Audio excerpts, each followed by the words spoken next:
Now joining us to review some of the headlines of today's newspapers from all around the world are Rise News analyst Emmanuel Efeni and of course Iyorchia is still in the building. Good day, Mr. Efeni. Welcome to the program. Good afternoon, Shaitan. Good afternoon, Mr. Efeni. Yeah. You don't go to a transfer. As you say. Well, we're starting the review with this day. But I must say that it's like the headlines have been overtaken by events. But all the same, we'll look at how the newspapers are reporting the PDP crisis today. Of course, the lead story of this day, are you only PDP neck can suspend me? Those guarding word ESCO are ignorant. Wiki support suspension, says chairman should have left. Court restrains party national chair from parading himself as one. But let's just look at how other newspapers are reporting this story before we come to the news of the moment. The Punch newspaper, Ayu must go. G5 governors Atiku campaign clash. While the Tribune newspaper, the Nigerian Tribune newspaper, court stops Ayu as PDP chairman. Now, if we look at, I think the Sun newspaper, more trouble for Ayu. Court restrains PDP chairman from acting in office. Yes, of course, we just heard that press conference where Debo Ologunagba, the publicity secretary of the PDP, of course, introduced the acting chairman, in person of Ambassador Omar Ilia, who, of course, up till now was the deputy national chairman of PDP North, because there's also the deputy national chairman of the PDP South, in the person of Taufik Arapaja. Of course, going by the PDP constitution, the zone from which Ayu is from, the deputy chairman has to be from that zone. Hence, Omar Ilia is the one stepping in as acting chairman. Well, once the courts have ruled, and like we had reported today from the ruling yesterday, that Ayu should stop parading himself as chairman of the PDP. Of course, the party had to comply with the rule of law because, yes, it is an ex parte order given, which means by the next hearing, Ayu is in a position to challenge what parties brought to court that warranted is being granted, the court granting this ex parte order for him to stop parading himself as chairman, because he has been contending by going by the PDP constitution, the word cannot, the suspension cannot come from the ward level, that only the NEC, National Executive or NWC, that is in a position, quoting section 57, subsection 7 of the PDP constitution. But once a court has know their constitution very well. No. It's well, Mr. It's widely reported. You only need to read the newspapers today. Okay. Quoted everything. And next time, just read this day, Nigeria's newspaper of record. You will get all the facts at your fingertips. So you don't need to be a PDP member to know this on a day like this. So that's his contention. But all that in itself is beside the point, because the court has ruled. And the question is, of course, why did the PDP not do something all this while? That they allowed the party to go into the election as a divided house? Because the G5 governors were asking for Ayu to step down. Today he has stepped aside.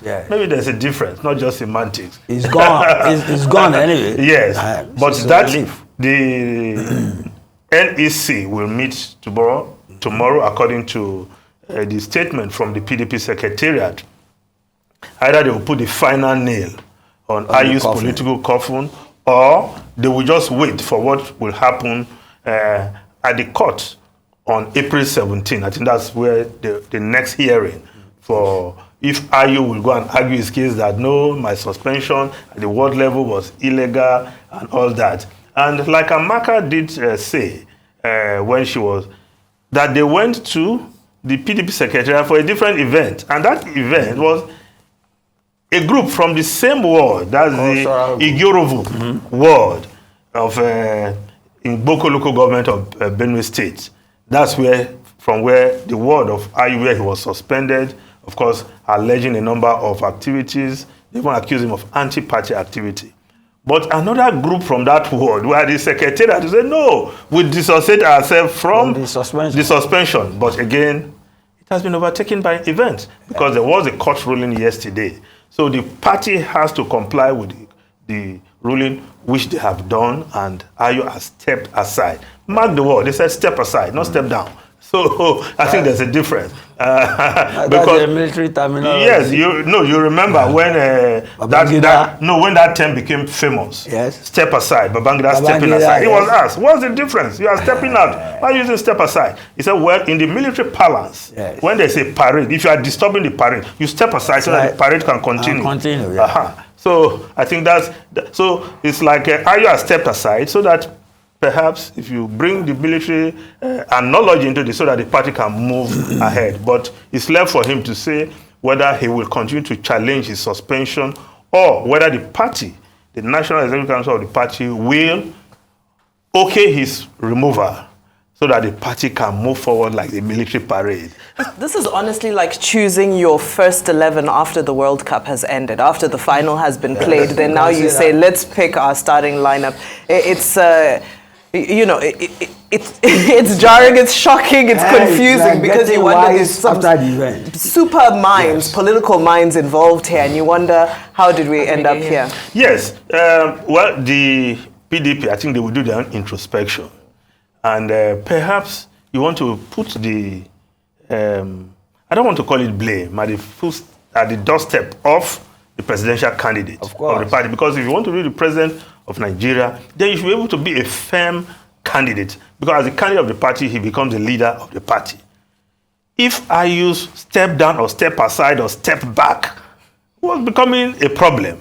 I'm sure they could have found a way for him to get out of the way so that the party can move forward as one united house. But the argument then was that, look, the G5 governors and their group, they were saying that, the chairmanship cannot remain in the north. Why the presidential candidate is from the north. But going by the party's constitution, if Ayu steps aside, it's a northerner that will still take over, as we have seen in this case. In acting capacity. Yes, in acting capacity. So, if that was actually what they wanted, then there was no way it's just stepping aside would have satisfied that yearning of the chairmanship coming to the south. But again, there could have some political negotiation, engineering, call it whatever, to ensure that there was an acting chairman from the south. It's something politicians can do. They can iron it out. Whether you call it doctrine of necessity or just thinking out of the box. They could have done something, but they did not do that. Like you said, they're choosing their first 11 after the World Cup. The final. There's a leadership lesson to be learned. Yes. They say if the fish is rotting, look at the head. So it's apparent.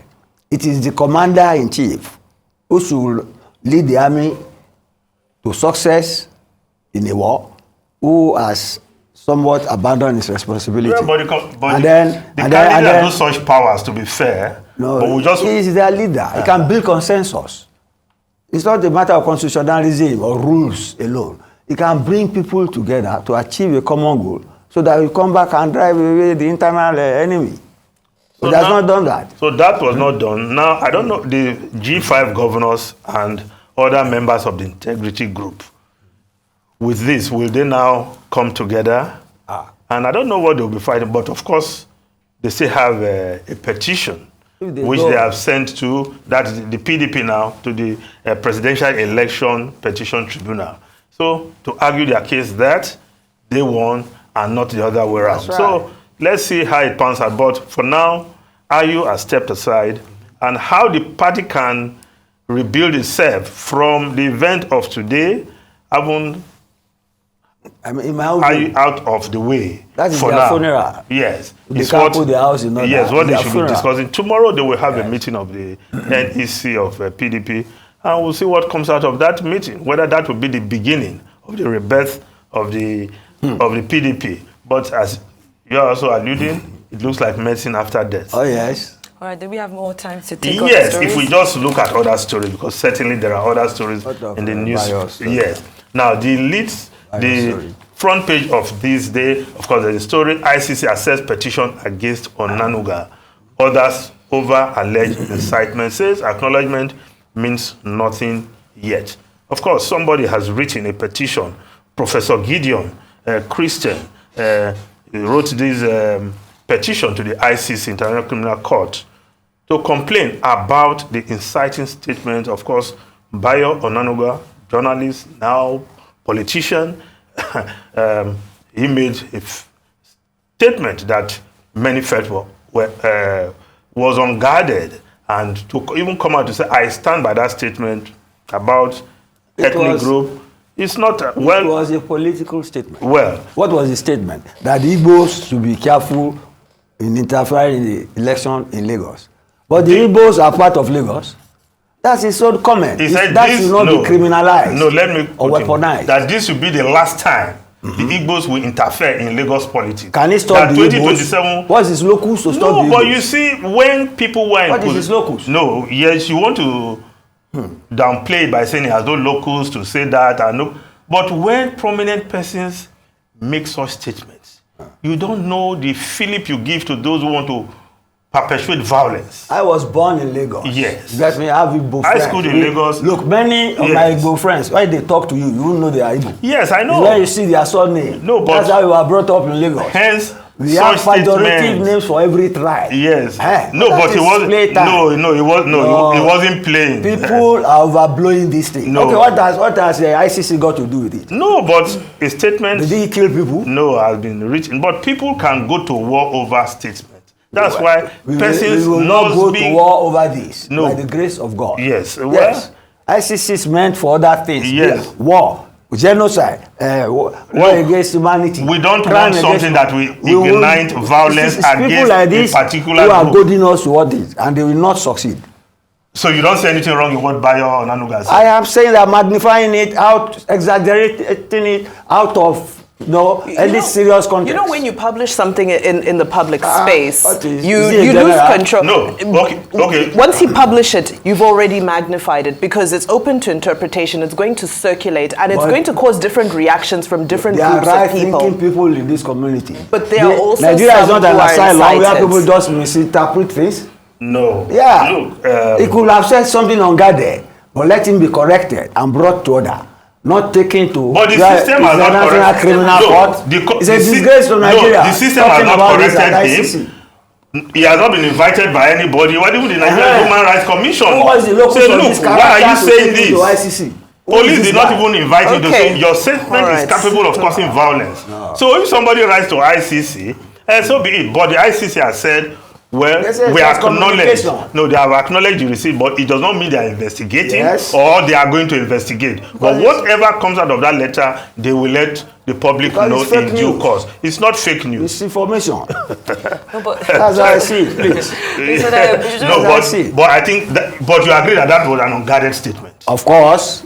Should be brought to order. And it should be condemned. Not at the international criminal. So your problem is that even in India. Why is it being internationalized by being taken to international? It is uncalled for. But nothing. You don't kill an ant with a hammer. But Twitter, when you tweet something, you are talking to the whole world when you tweet something. No. And you can instigate people who are prone to violence already to go on a violent spree of attack. We will not get to that. We pray we don't get that, and that's why we must caution everybody anybody who makes unguarded statements. We must caution them. And we are cautioning by Onanuga, don't go this route. That's right. It does not befit your status as a journalist who have practiced. You can even take him to court, not to ICC. But nobody has taken him to court in Nigeria. So you want to say the police, they don't know their duty? DSS, they don't know their duty? They don't know what is incitement until you go to ICC? But that is the route this man, This is where we are professor, has decided to go. Oh, which professor? Which professor of what? Definitely a very hot topic. Dayo, let's look at the message. Leave the messenger. Okay. Yes, right. the message is that, look, Incitement is bad. it's bad. Yes. Let's And we stop can it. all agree on that. We all agree on that. Yes. Yeah. If we still have 2 more minutes, we can still Yes. take one more Okay, story. if we have, let's look at the Nation newspaper. Yes. Writing, yes, just the story above the masthead. Ngige miss Emefiele Ajero to prevent NLC strike. CBN banks now have cash. Well, banks are paying, but there are still queues, and we just hope it will continue so that we don't go through this kind of suffering again. But the other story, just above the masthead, Colocom put off for prayers to mark Tinubu's birthday. Yes, I say why you Bola Ahmed Tinubu, the president-elect. Well, He normally has the yes, but colloquial. he's, according to his handlers, he's resting. He has gone to take some rest after the grueling campaign in Paris. Maybe so, the next one will do it as president of the Republic of Nigeria. Yeah, so he's saying that we should pray. Go on, put your fireworks to the studio again. Yeah, he's the president-elect. But there are cases at the tribunal. So when Ceteris paribus. yes, all things being equal. While the atmosphere is light, Mr. Dayo Shobowale, Mr. Emmanuel Efeni, thank you so much for getting our blood heated with that intense conversation, and I look forward to this conversation continuing in the future. Thank you so much for your time.